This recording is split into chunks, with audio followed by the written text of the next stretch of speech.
robot. Magandang hapon, everyone. Just brushing up on my Tagalog. I'm about a week away from heading to the Philippines for 3 weeks. Probably have a really steep learning curve and a long way to go before I'm even anything remotely close to fluent, but I figured at least I'll get some of the basics down. So this past weekend, Filipino fast food chain opened up here in the Greater Toronto area. I mean, it's all over the news if you live here in Toronto. So Jollibee, which is a popular fast food franchise in the Philippines, continued their aggressive international expansion. The location that they opened this past weekend is the first in the Greater Toronto area. Long lines of people waited, I believe waited upwards of 10 hours just for an opportunity to get into the restaurant. Jollibee has 978 restaurants in the Philippines.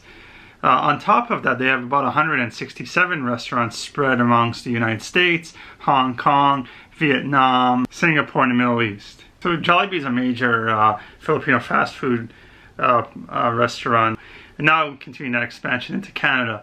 Last year, they opened their first Canadian location, I believe in Winnipeg. Despite freezing Canadian winter weather, hundreds of people braved the elements just for an opportunity to go to the grand opening. Since then, they've opened a second Winnipeg store and now have opened their first Toronto-based store just out in Scarborough, which is on the just the eastern part of the city.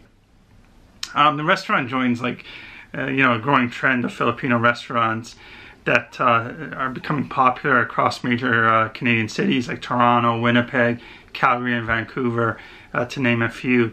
Back in 2014, in Toronto's Queen West neighborhood, La Mesa Filipino Kitchen opened up. The mission behind that restaurant opening is to share great Filipino food with the mainstream. In Mississauga last year, the Seafood City supermarket opened up its first Canadian location, which joins the 24 locations they have in the United States.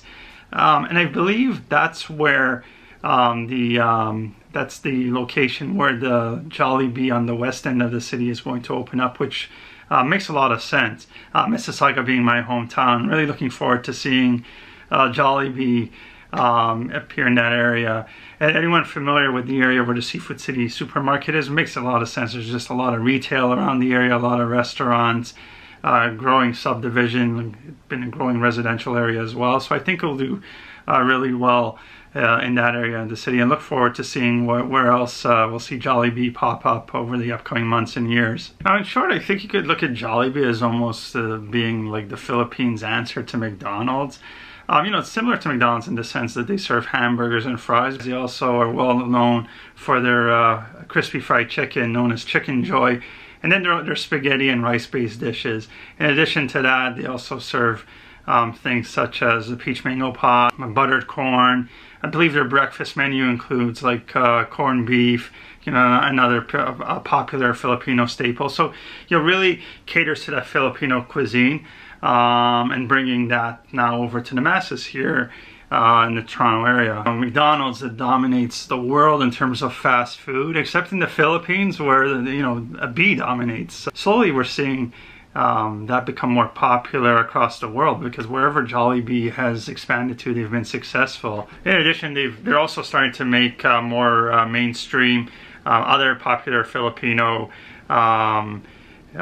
treats, such as their drinks menu includes a drink known as Buko Pandan, and then they've also got Halo Halo on their dessert menu. So these are things that were popular in the Philippines, but then slowly, as Jollibee continues their expansion, more locations in the world will start to experience these firsthand. Now, they're also well known for their mascots, and you can find, like, if you go on YouTube and search Jollibee mascots or Jollibee birthday party, you can find a ton of video footage where you can see these really talented dancers dressed up as these mascots performing for the kids at these parties, and it's really cool to see.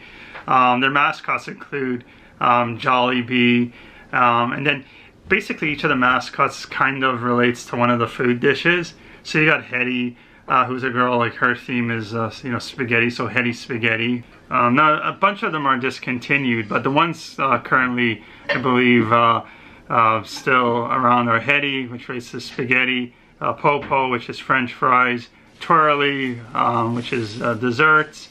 And then there was a few discontinued ones. There used to be a Chicken Joy mascot known as Chicky, but I believe has been since discontinued. And they also are, you know, well known for their toys. So it's fortunate enough to have Jollibee right here. I hope you're feeling wonderful. Not enough of Jollibee. Hug me. It's Jolly o'clock. It's Jolly o'clock. Are you having fun? I'm having lots of fun too. Now, who couldn't like that? And in my opinion, it beats Clown. Anyway, this is just a short blog on our friend Jollibee here and his growing chain of fast food restaurants. So, I'm looking forward to finally getting my first opportunity to try Jollibee. I am not going to attempt to line up at the location that just opened here and have to wait the 10 hours.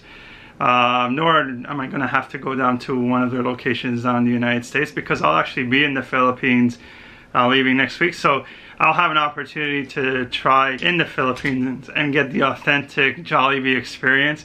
So really looking forward to getting a chance to go to the location where Jollibee was born and have a chance to, you know, sample some great Filipino fast food. That's awesome. Nice to get a warm hug from you.